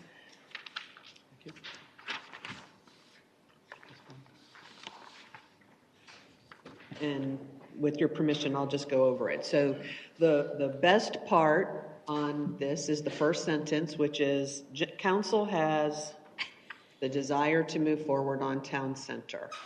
Doesn't mean we don't have more stuff to talk about, but in some form or fashion, all of you have a desire, and in some cases, a very eager desire to move forward. So in a tribute to Todd Wright, I say thank you for saying that. He will appreciate that we can say that at this point. Why is he not meeting to?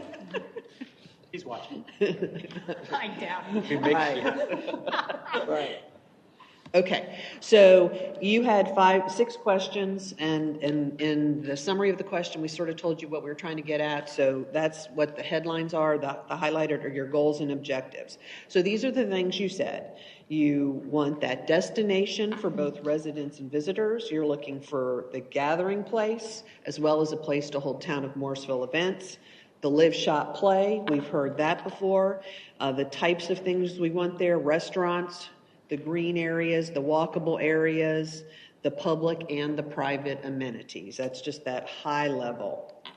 Inclusion of an affordable housing component and a place to go on the weekends. So that's not a specific, but it's a feel of what you're looking for in the downtown area. There were several comments about the commitment to the land use plan, alternate B. That's been very recently that you looked at the lower density and the higher density and agreed on that. And continued discussion of the value of a public-private partnership, although recognizing we still have to talk about how to fund that and what the financing mechanisms could or would be, such as a bid or bonds, and that was mentioned a couple times. Could you just explain BID? BID is an acronym for Business Improvement District, and there's 2 theories of it. One is you assess an additional tax rate to people that are benefiting from their services, and then, as Councilmember Slink has mentioned in the Curia model, you sort of discount the cost of services to induce the employment or the development to come in. So it's just one of the many financing mechanisms that could get discussed for this particular area. The principles and the values that you mentioned as you talked about your town center was hometown, pride of ownership, that identity and sense of place mentioned several times, vibrant destination, which I believe I just saw in a goal up here, and image, the image of what the town center is going to be. What issues did you talk about? Site control needs were mentioned multiple times. The need for the civic facilities and identifying what they might be. Needing to attract a commercial builder and one that you can trust and value that relationship with. Recognizing that there is perhaps some more developer risk because of the location of our town center area and the road access and visibility in that area.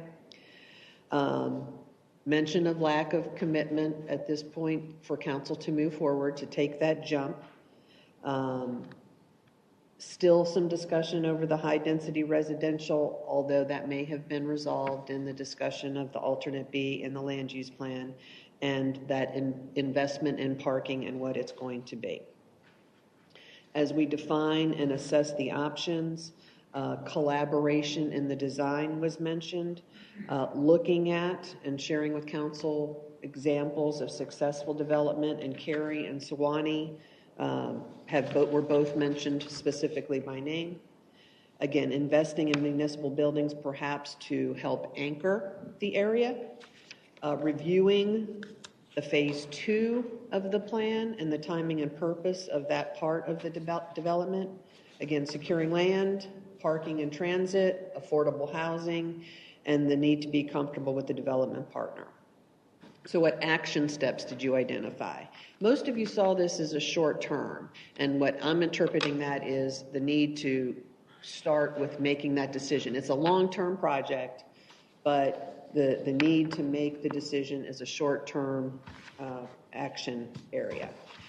There was some talk about expanding the scope of the project, engaging our businesses and residents in the process, and the Morrisville Chamber of Commerce was mentioned, enhancing long-term parking options, and again, back to the demonstration project concept. So a little bit of variety in those action steps.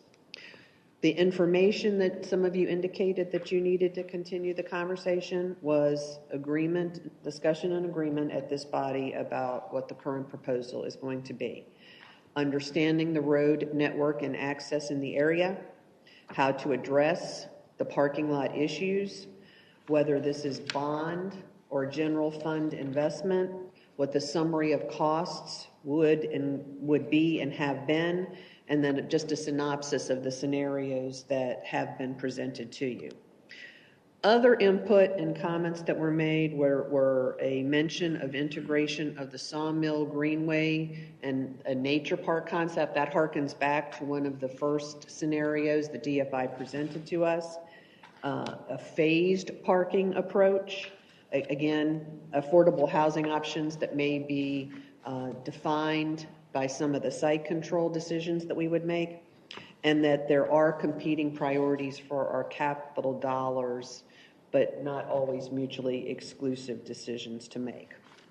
So that's a synopsis of what you said. What does staff suggest are the next steps? So we have the land use plan in process and drafting, and that is still several months, but we do have that focus on alternate B. Clearly, we have to have some site control discussions. I think that's one of the top things that have to get done.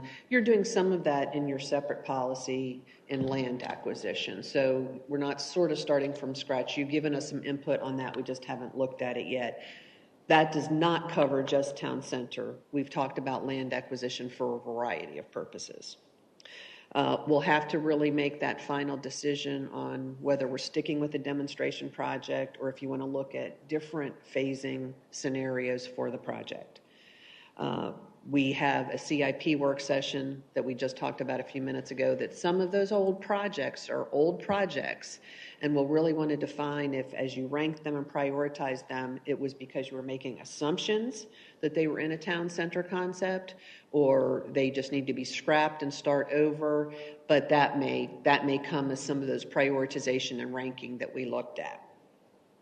We will have to have some financing discussions, and that does relate into, this could be some bond referendum discussion. We didn't talk about that last night, but it could be. There needs to be some investment here. How are we going to do that? Bond's not the only way, but it is one of the ways. And then what we propose is sort of a town center concept refresh. Eric has been involved and engaged in listening. We're going to talk to Eric before Courtney leaves, just to make sure that we have that continuity of knowledge and what we're doing. The market analysis is currently going on. That was one of the steps we did ask DFI to do, and they've been working with Housel Levine to make sure that those concepts are integrated at least. And bringing that back to you in November, December, not just the refresh. Let's remember all the things we've talked about in a very concise way. That'll be important.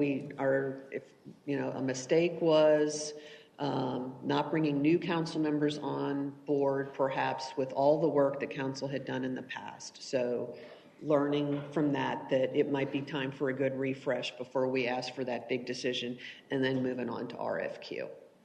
So that's our suggestion for some next steps that could be considered as a part of town center.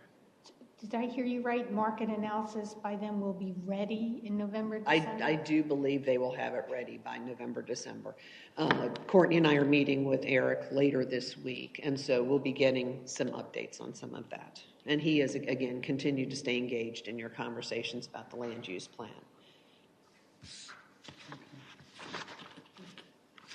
Yes.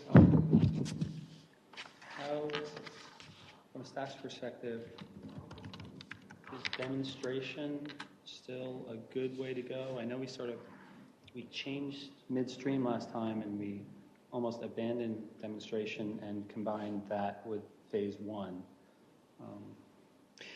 So the demonstration project, as originally put out in the RFQ, was for a very small corner of the parcel and was all residential and parking. And that's sort of where we hit our bump in the road, is because the public amenities that were envisioned as a part of this were not in that first phase.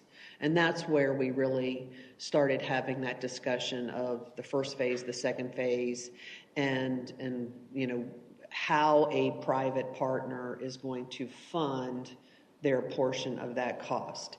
The this is my opinion, we have some civic municipal needs identified in our CIP. So if we determine we need to do those anyways, that can become part of our public investment. And it could help anchor. All of those points that were made are accurate. If we've got skin in the game, a private partner is going to see that, and it will make a difference. So our challenge with the demonstration versus something bigger was where the public amenities were and the timing of them. They were there, they just weren't in that demonstration project. And I think that's the point that has to get revisited. As we found through the RFP process that we did do,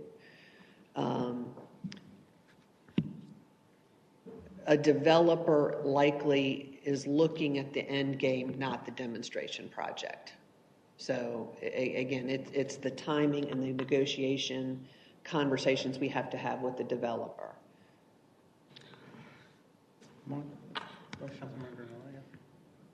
As part when you bring this up, is there, you can show us some kind of an example of the tax incentive models that has been used at other places that we can at least explore it?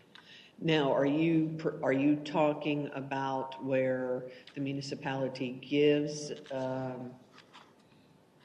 just like we have brought forth economic development projects? Yes, exactly. And I believe Eric had some of those models, so I understand. Yeah, I mean to say, like, downtown will be like, say, 400,000 of commercial and X number of housing. If we reduce some tax in that district, what does that mean to us and what does it mean to the business? Will that generate any interest to have people come in more quicker? Those are the kind of things I'm looking for. Thank you. Can I ask a follow-up? So you're interested in doing some kind of incentive? Like if that's a positive, how, if it has worked in the past in other towns to get those kind of, did it attract? Because right now we are seeing the commercial component not really kicking in, and everyone is interested on the residential part. So if you give some kind of an incentive, if it has attracted, I just wanted examples if that's even a way to even explore it. So kind of similar to our current incentive program, Yes. but clearly geared toward that particular district. this council. Like, because we have this downtown district anyway, so that is concentric to, like, you could say economic development areas that people have. Mm-hmm. Yeah, because I think originally we had a firm commitment to go through demonstration project and then phasing, and then we sort of changed gears.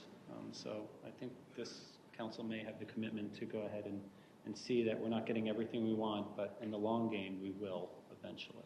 So we have to make sure that we communicate really well with the residents and with each other so that we can move this forward. Councilmember Schlenk. Okay. I've been involved in this process for a long time. I look at it a little different. Right. Okay. I don't want to reinvent the wheel, but we went through the one process where I would say that it was successful. We got to the market, decided what they wanted to do, and they said it wasn't feasible. So kind of skipping back to the vision statement we just had. However, land use and development decisions, we got it by market realities and coordinated with local transportation. So that's all. So I'm just saying, we talked about the CIP last night, and there weren't any projects in the top 10 that were part of the town center. So I look at it as a dollar amount, and well, just keep that in mind as we go forward with the budget, because I think if you go back and looked at the budget that was approved, we had CIP in there, and we listed things that we wanted to do, and they talked about a tax increase at that point.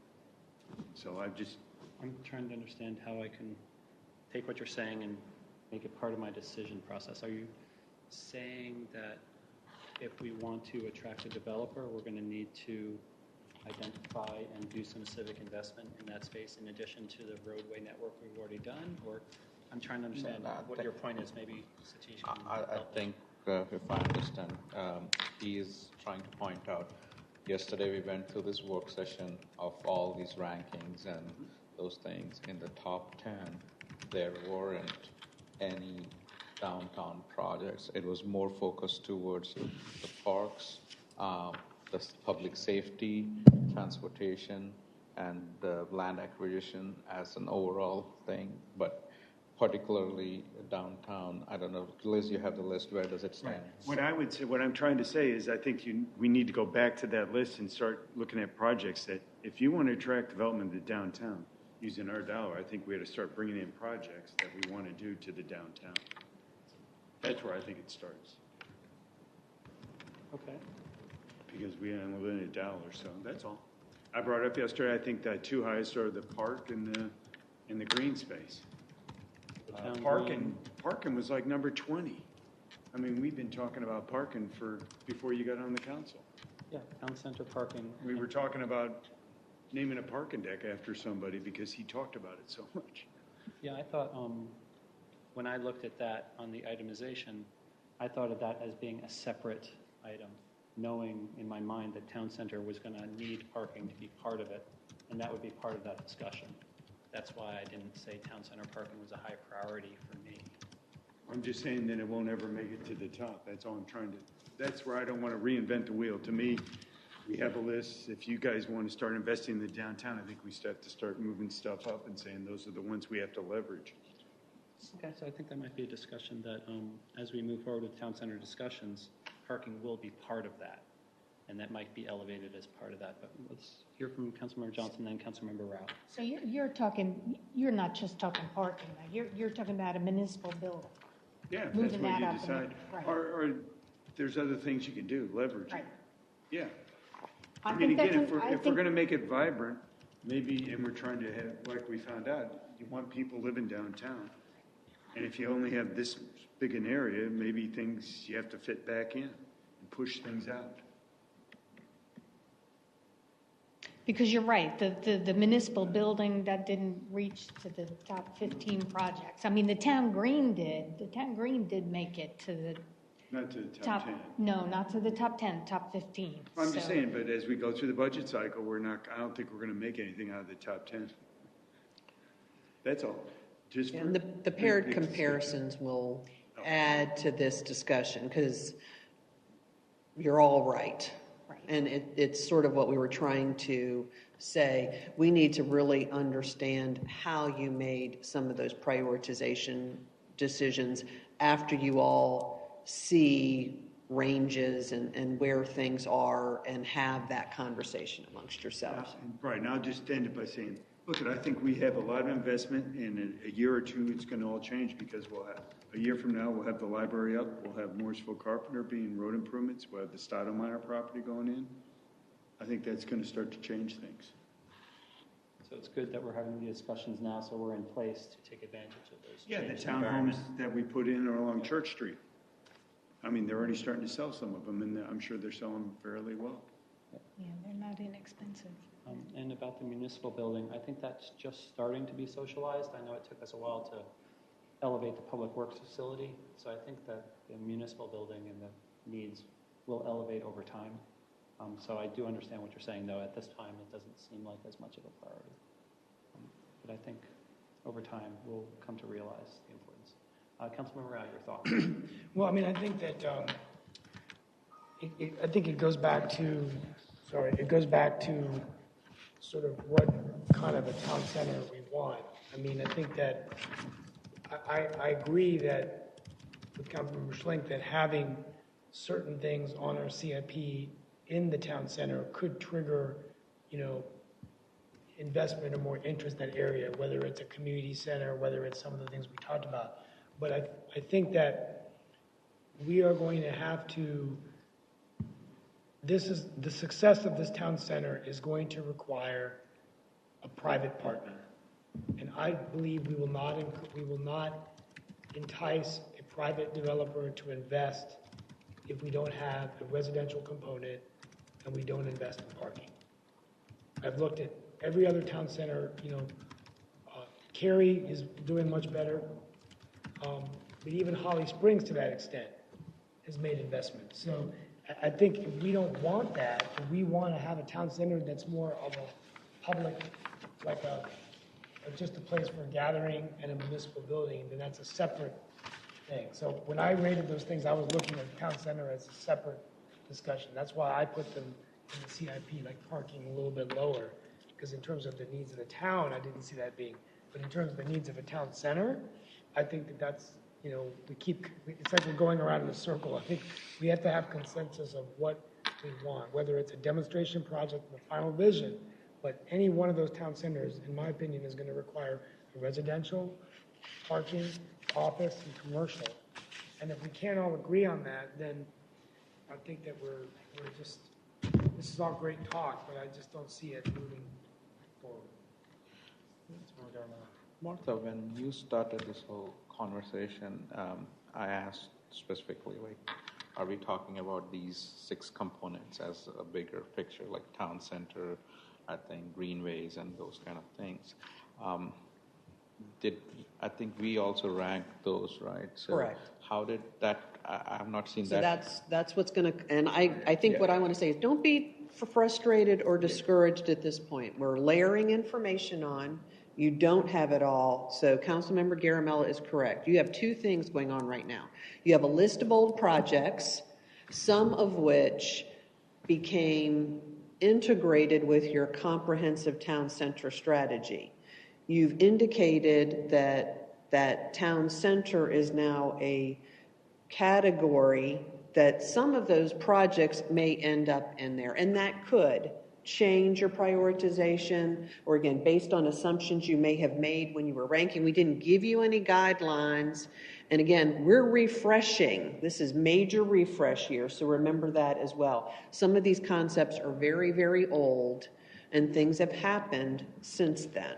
So don't worry about your end game yet. It's part of the process that you're coming to together. Yeah, and that's exactly what I'm trying to get at. We have not seen those rankings. Correct. Either. So and might be that will set the trend of how it is, because we're just talking one specific. But when we get all of them together to the bonds or this, that's a good conversation. And I think I said this early on when we first talked about doing all this upfront work. I think I will tell you, I'll probably change. My priorities will probably change based on the comments that we all, and the discussion we all have. So I think that's why it's important to have the discussion too as a part of this whole process. And not just all this information. Councilmember Johnson is not the only person that somehow conveyed that to us. Here's my initial thoughts. It may change. I may add more. That is part of the process. I mean, you're not locked into what you said. It's just it was an easier way to share the information with each other. Do you feel like you understand the information needs as put forth to you, or do you have any questions about what any of those meant? I don't think anything on the town center one, which is the only one we looked at today, nothing really surprised me. I will say I felt you were all fairly consistent in what I have seen, heard, or would have expected you to say. And what I see, which I think sometimes is harder for you to see, is you really aren't as far off as you think you are, or it sounds like you are. You're getting in your own way sometimes. You really are much more aligned, I think, than what you give yourselves credit for. So, and you all approach it differently, and that's part of the process. So that's what I saw from this one. We haven't looked at the others. But remember, another thing we said yesterday, too, is we'll be coming back to you to make sure we understand. If we've seen something that is out of context with what we would have seen or thought or heard from you, we're going to follow up to make sure we understood. The conversation you and Councilmember Schlink illustrated that. He sees that project one way, you saw it and rated it differently. So aligning that will help you both understand where you think it might need to be at the end. And like you opened with, I mean, the first sentence is the most important. Town council has the desire to move forward. And so do have that shared commitment that brings us all together. We're not sure what the final shape will be, but I think we all want it to be something more than it is now. So do you think, you mentioned site control a couple of times, is that something that's going to be part of the land acquisition discussions later? Is that something? Well, from a staff perspective, that's, I mean, we've seen it coming. We've been talking about it really since, retreats and with budget processes. But at the time of the demonstration project decision, council was not willing to discuss site control. Site control for the acreage that we don't have really hasn't been actively looked at since it was one of the first things that I saw when I came in, and it wasn't successful the way we attempted to approach it, and it really hasn't been explored or vetted. What we've done is when we've gotten an offer or some interest, we've brought it to you so that you could make an independent decision, and you have purchased some parcels. A comprehensive strategy we have not explored. It sounds like you may want to do that this time. Is that something we want to discuss? Do we want to direct staff to start exploring a comprehensive? Well, you're developing land acquisition policies. That's why I was asking. So we're it's there. still with you, but I would be more comfortable in closed sessions about all this kind of discussions because we don't. yeah, policy would be open, but specific parcels you do not want to talk about in an open session. Understood. Any other thoughts about the town center, which is 105, all of which are important? This is the first synthesis of information that we put forth. And like she said, there is a lot in common. No other thoughts on that right now? So we have some homework to do? Yeah, I think what we would read it and be prepared to discuss it. We've got some individual follow-ups. I think I mentioned that last night, which we'll handle, just to, again, be clear on some of the paired comparisons so that we can get that information to you. And you will have that before the October 8th meeting. It won't hit you at the meeting. We will have that done before the meeting. It was this one with your submissions that we just needed to turn it around here at the meetings. So, I'm sorry, so I need to clarify. I know you've probably said this 4 times already. So on October 8th, we're going to read all of these and be ready to discuss the rest of them as well. Is that right? Staff would want you to have read that and be thinking about the strategy for how you want to approach policy discussions. We would like to present the paired comparison and make sure that you have that information, which will also influence how you might want to proceed on those policies. And we are continuing to layer into the work sessions that we have available, CIP and bond referendum, all the other stuff as well. Thank you. So that was the new stuff. Did you or anyone want to revisit what we went over last night? The prioritizations or anything like that? Okay. Good. Because it looks like we had 5 of the 6 for that. Well, and I have stuff to enter, and I have not sent it, and that will all occur. Okay. Good. So in preparation for the 8th, hopefully we'll all be a little bit more familiar with each other's thoughts. The synthesis example of town center, very helpful. So if we can see that in advance also for the other 4, that'll help our discussion a great deal. So that's very much appreciated. One final thought. You mentioned we didn't discuss it last night, but this idea of potential bond referendums for town centers. So I know we're going through sort of taking all of our input, but I would like to visit that as well. We would like to, I think we would, because it would. Yeah, I think you needed this policy. How would that work though? Would it just be continue to go through this process and then? Yeah, it's your bond policy process is what's your category, what are your example projects, how much do you want to put into it? Okay. And I'll offer one other helpful hint. I would, and Jeannie does this exceptionally well. Just highlight the words. Get a highlighter and highlight the words that are speaking to you or resonating to you. That's the meat of all of these words, is highlight the words that are sort of speaking to you, and that's what you want to talk about. And the reason I asked that question, and so my last point on this point before we move on, we had some discussion last night about whether we do a bond in 2020. Looks like that's where we're headed. And if that's the case, then if we wanted to have, I mean, you say, and I agree with you that we're all on the same page more than we see or think, but how would we then break up any components of this for a town center? Would that be after we get all the information from you and we sort of see where we are? Because if we're going to put something on a bond for a town center, we're going to need to know what aspects of the town center, where would the investment be? Is it too early for that question, or? So we probably need to work on timing. I think I know what you're saying. And one of the things we've talked about with bond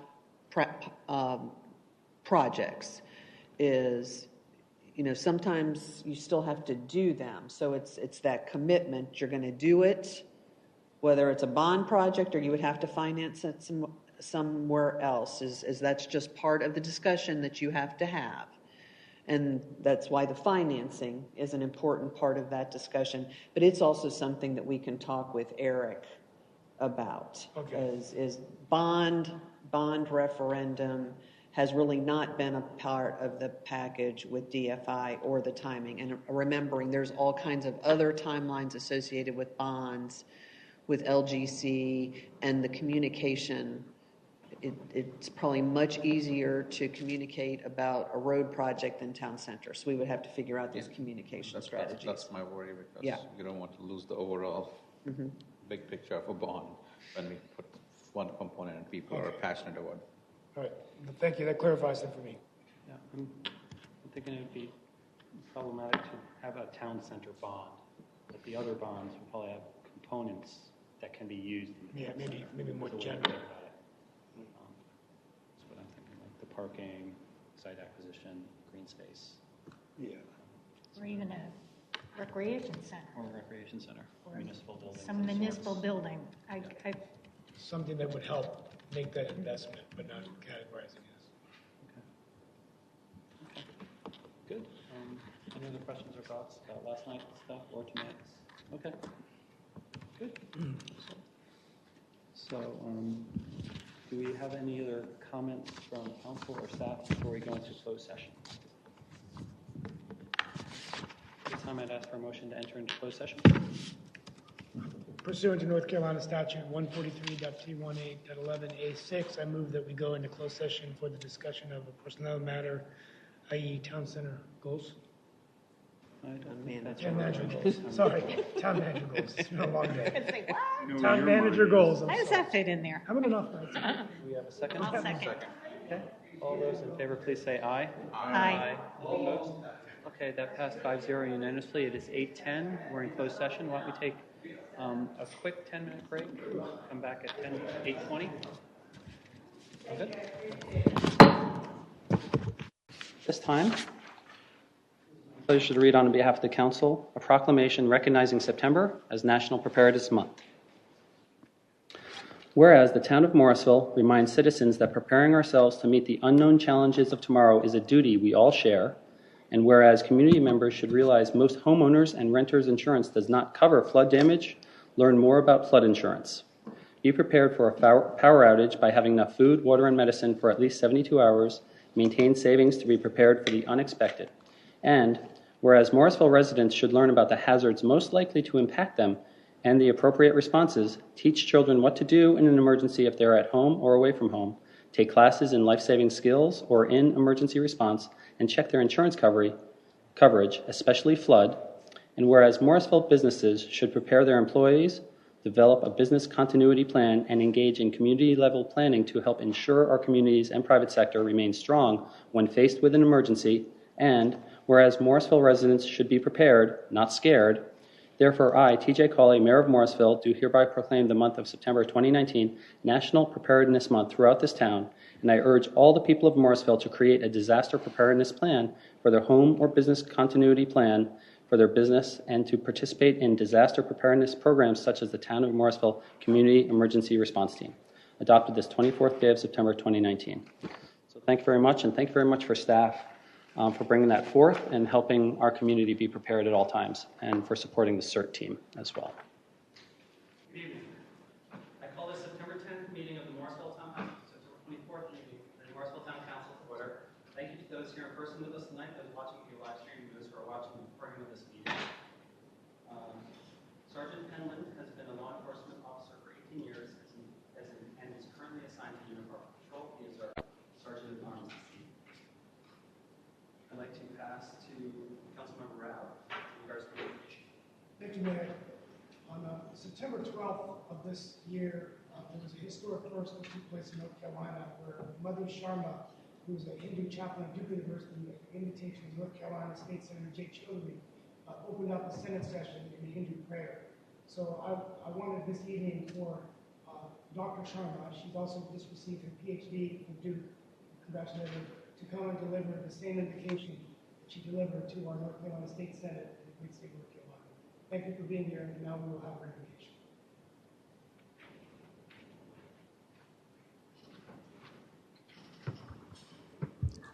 Thank you, Steve.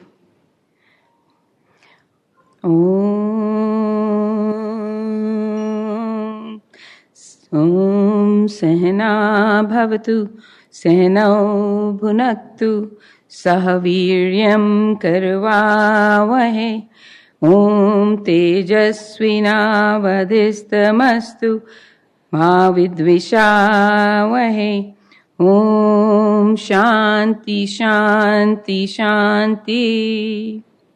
God, please protect us and provide us with nourishment. Help us work together with great energy to make right decisions for our city of Morrisville. God, help us use our intelligence for common good of people. Help us collaborate so there is no animosity amongst us. Om, peace, peace, peace.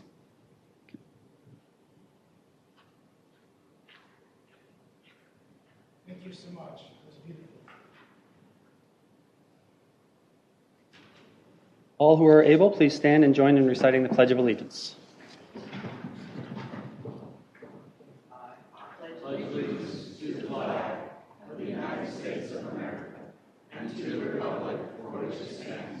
One nation, under God, indivisible, with liberty and justice for all.